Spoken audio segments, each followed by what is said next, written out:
Citra Raya, Tangerang.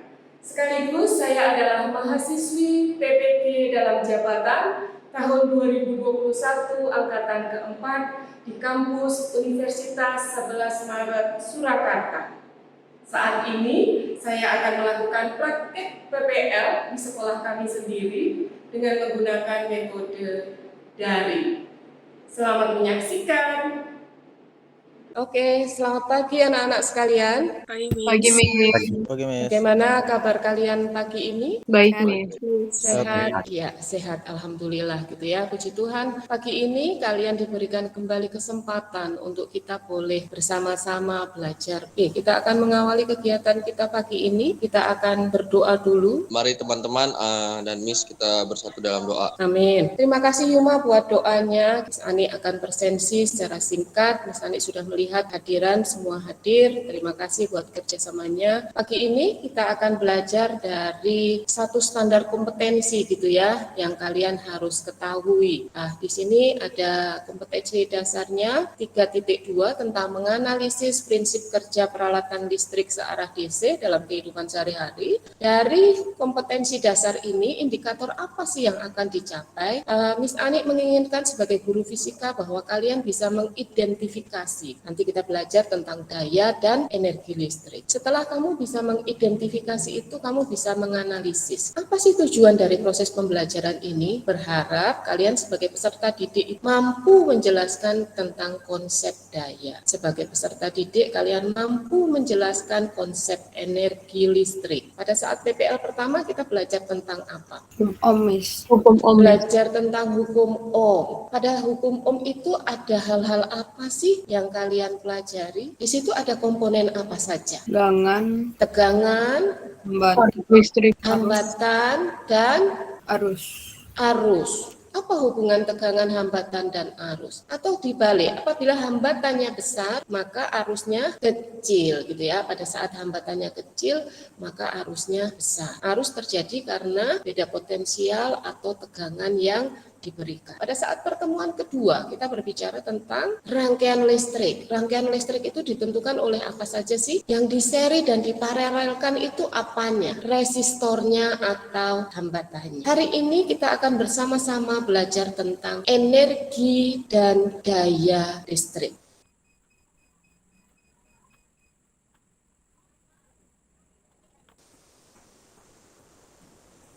Kalau dari gambar ini, apa sih kaitannya antara energi dan daya tadi? Yang di rumah kanan itu lebih banyak pemakaiannya, Mas. Rumahnya lebih besar, terus lampunya lebih banyak.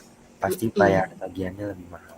Hari ini kita akan belajar dari sebuah masalah. Bolehkah ada teman-teman kalian yang bisa mengilustrasikan masalah ini? Mungkin masalahnya itu pembayaran listrik yang berbeda-beda di setiap kamar kos. Adakah teman sebelumnya yang ingin bermain peran di sini? Boleh, Miss. Oke, silahkan. Kok tagihan di rumah gua mahal banget ya, Danu dan Nina? Kira-kira kenapa ya tagihannya banyak? Kamu pakai apa aja di rumah? Banyak sih, ada lampu belajar, terus ada lampu kamar juga ada. Kalau lampu kamar sih cuma 12 jam, jadi kalau dipakai itu kalau perlu aja. Makanya mungkin kalau dari segi dayanya sama ya, cuman dari segi penggunaannya berbeda kali ya. Mungkin yang membuat mahal itu waktu penggunaannya. Aku sebenarnya banyak juga sih, terus ada hair dryer juga, cuman kayaknya aku normal-normal aja tuh bayarnya tiap bulan.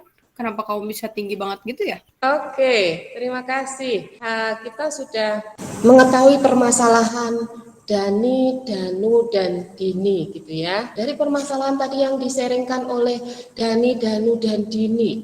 Masalahnya apa sih? Pemakaian. Pemakaian. Ada lagi masalahnya? Biaya bayaran listriknya berbeda-beda, Miss. Bagaimana kamu mengidentifikasi masalah itu? Biayanya tuh dikarenakan waktu lama pemakaian. Terus rumusan masalah apa yang kalian akan sampaikan dari permasalahan itu? Lama waktu pemakaian suatu barang. Terus yang total kan, maksudnya kayak tadi Dina juga barangnya kan agak lebih banyak, cuman dia kan bisa hemat gitu ya misalnya. Hipotesa sementara apa sih solusi yang akan kalian berikan? Mengurangi waktu pemakaian paling sih.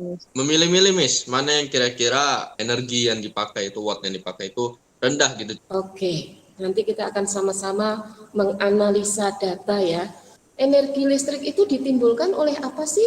Muatan listrik, Miss. Muatan listrik mengakibatkan muatan itu bergerak dan menghasilkan energi. Muatan yang kita pelajari biasanya simbolnya apa? Q. Energi simbolnya apa? W sama dengan Q kali V-nya. Muatan itu adalah I dikalikan dengan T-nya. Maka pada saat Q kita masukkan di sini, ini nanti supaya pada saat proses diskusi kalian tahu, oh energi itu apa sih hubungannya dengan daya. Nah, yang di LKPD itu kolom-kolomnya seperti itu, saya harus memasukkannya dengan menggunakan persamaan seperti apa. Ya, tadi energi itu adalah gerakan muatan listrik. Dirumuskan dengan W sama dengan Q dikalikan V. Q itu adalah, muatan itu adalah arus dikalikan dengan waktunya. Maka kalau kita sampaikan di sini, W sama dengan I dikalikan T dikalikan dengan V-nya. V berdasarkan hukum kolom, V sama dengan I dikalikan dengan R kali I kali T. Bisa juga dibaca irit. Ini namanya energi. Sekarang kalau kita berbicara tentang daya. Daya itu apa sih simbolnya? P. Daya listrik. Daya adalah besar energi listrik yang diperlukan per waktu. Jadi daya listrik itu adalah besar energi listrik dibagi dengan satuan waktunya. Tadi W-nya apa? W-nya adalah I kuadrat R dikalikan T dibagi dengan T. Daya yang diketahui adalah tegangannya, maka persamaannya yang digunakan adalah ini. Kalau diketahui arus dan hambatannya pakai ini, tetapi kalau ada tegangannya, maka I-nya kita masukkan ya, V per R dikuadratkan, dikalikan dengan R. Jadi sama dengan V kuadrat per R kuadrat dikalikan R. Jadi daya itu sangat tergantung pada beda potensial dikuadratkan dibagi dengan hambatannya. Manakah dari peralatan ini yang memiliki hambatan yang besar? Jadi dari peralatan ini kita bisa melihat gitu ya. Kalau hambatannya besar, arusnya, jadi dari konsep itu kalian udah tahu ya, energi itu apa, daya itu apa hubungannya antara daya dan energi. Daya itu energi per satuan waktu. Oke, kita akan masuk di dalam diskusi kelompok dan mengisi LKPD. Oke, berarti itu lama pemakaiannya sama apa tadi faktornya? Daya listrik ya. Berarti sama daya listriknya ya. Yang kedua nih, tuliskan persamaan rumus energi listrik beserta keterangannya. Gimana Aurel? Di persamaan energi listrik. Itu yang tadi ya berarti. Ya. Sama dengan I kali R kali I kali T atau I kuadrat kali R kali T. Ya. Yang W ya? Yang W atau yang P? Yang P kan daya, yang W berarti energi. Yang W itu energi kan. Nah, dengan lama pemakaian yang sudah tertera dalam tabel juga, Deson bisa membacakan untuk energi listrik yang dibutuhkan untuk kamar Dani. Dari rumus itu kan kita bisa nemuin berapa jumlahnya, tinggal kita jumlahin saja, dan kita mendapatkan total per hari yaitu 24.250 perak. Dari perhitungan data di atas, kita juga bisa dapetin kalau kulkas itu yang gunain energi paling besar.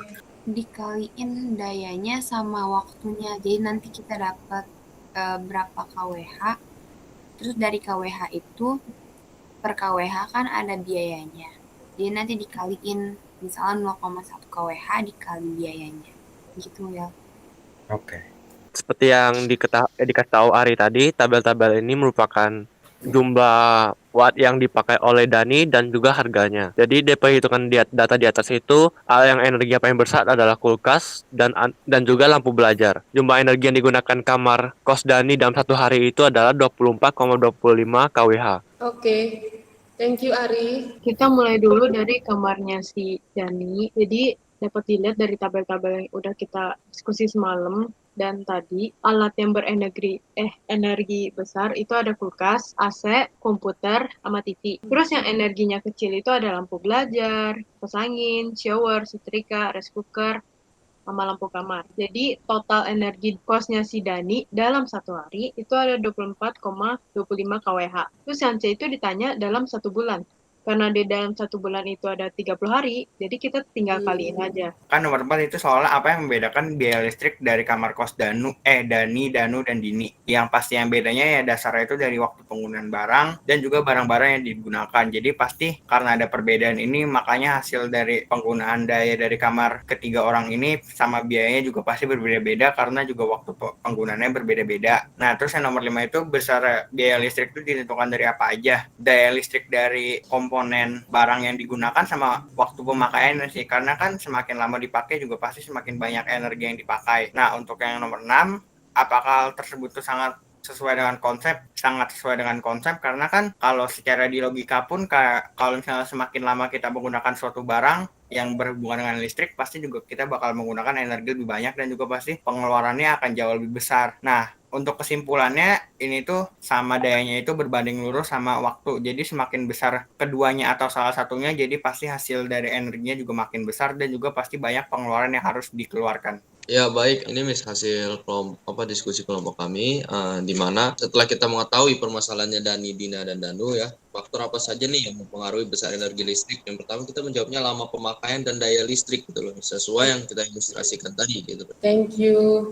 Dari hasil presentasi kalian, misalnya tadi bisa menyimpulkan bahwa secara prinsip kalian memiliki hasil dan perhitungan yang sama gitu ya. Artinya apa? Bahwa dalam mengerjakan kalian sudah menggunakan konsep gitu ya, konsep yang sudah kalian pelajari tentang energi dan daya listrik. Kita sudah melakukan presentasi. Sekarang penguatan dari Miss Ani tentang materi tadi, bahwa hukum yang sudah kita pelajari dengan daya persamaannya seperti ini, maka dihasilkan daya listrik itu adalah P sama dengan I kuadrat dikalikan dengan R. Bahwa daya itu sangat tergantung pada arus. Arus itu juga sangat dengan hambatannya. P itu juga hubungannya dengan beda potensial, V kuadrat dibagi dengan R-nya. Tadi sudah dijelaskan bahwa energi itu adalah muatan yang bergerak. Karena muatan itu adalah arus dikalikan dengan waktu, maka kalian bisa menghafal dengan mudah gitu ya, bahwa energi listrik itu adalah I kuadrat kali R kali T. Jadi nanti yang diketahui arus atau tegangannya kalian hubungkan dengan persamaan hukum Ohm gitu ya. Kalau yang diketahui tegangannya berarti energinya adalah V kuadrat dibagi R kali T. Di bawah itu ada soal, boleh misalnya dibantu mengerjakan soal satu saja. Untuk soalnya ini solder listrik dengan daya 40 watt dan V-nya 220 volt dipasang pada sumber tegangan 110 volt. Energi listrik yang diserap selama 5 menit sebesar, diketahui itu ada P, ada V, ada T. Nah, terus untuk P ini ada 40 watt, V-nya 220 volt, tapi dipasang pada 110 volt dan juga T-nya 5 menit yang diubah ke detik menjadi 300 detik. Nah, terus udah gitu di sini karena 220 volt ini dipasang pada 110 volt, P-nya itu nanti akan beda. Jadinya kita harus cari dulu P-nya. Kita menggunakan rumus R1 banding R2 sama dengan V1 kuadrat per P1 sama dengan V2 kuadrat per P2. Nanti ketemu P2-nya itu 10 watt. Setelah itu kita menggunakan rumus yang energi, W sama dengan P kali T, di mana P-nya 10 dan T-nya 300 detik. Jadi ketemu 3000 Joule. Dalam kehidupan kita sehari-hari seringkali begitu gitu ya. Kalau kalian membeli sebuah peralatan listrik, lihat dulu gitu ya. Di rumah kita atau di lingkungan kita itu berapa voltasenya gitu ya. Biasanya 220. Tetapi ternyata kalau voltasenya berbeda, cara menghitungnya tadi yang dijabarkan oleh Chris gitu ya, pasti wattnya akan berbeda. Ternyata menjadi seperempatnya. Dari 40 menjadi 10 watt. Nah, ya itu hal-hal seperti itu yang perlu kalian perhatikan gitu ya. Terus tadi kita melihat apa yang dilakukan oleh Dani, Dini, dan Danu. Jadi supaya mereka biaya bulanannya karena orang tua memberikan terbatas, maka apa yang harus dilakukan? Melakukan program apa? Irit gitu ya, menghemat. Bisa juga mengurangi barang-barang yang digunakan, bisa juga dengan mengurangi waktu. Oke, dari materi yang sudah kita pelajari, mari kita berevaluasi dan refleksi. Evaluasinya apa yang kalian dapat hari ini? Ya, Miss. Jadi evaluasi yang didapat itu kan kita udah mengerjakan LKPD, berdiskusi dan lain-lain sebagainya. Itu yang dari saya sendiri sih evaluasi untuk terlebih diri saya misalnya ketika memakai alat dengan energi listrik itu harus lebih hemat, memilih semuanya itu ya sesuai kapasitasnya aja gitu Miss. Sani mau dengar suara Nathan deh. Dari yang kita udah lakuin tadi itu kan kita mengetahui kalau rumus energi ya, W itu kan sama dengan P dikali T, jadi daya dikali waktu, P kali I kali T gitu kan, kalau dijabarin. Nah, kemudian dari situ kita tahu berarti energi itu berbanding lurus dengan tegangan, arus, dan juga waktunya. Terima kasih buat pertemuan hari ini. Nanti ada tugas lanjutan. Silakan kalian mengerjakan di LKPD dan boleh dikirimkan di LMS-nya. Kita akan mengakhiri pertemuan kita pada pagi hari ini. Terima kasih ya. Kita akan akhiri. Kita tutup di dalam doa. Mari teman-teman dan Miss, kita berdoa. Terima kasih ya Tuhan. Amin. Amin. Terima kasih. Sampai ketemu minggu depan dengan topik energi listrik yang lain. Terima kasih, Tuhan memberkati. Thank you, Miss. God bless you. Bye, Miss. Thank you, Miss.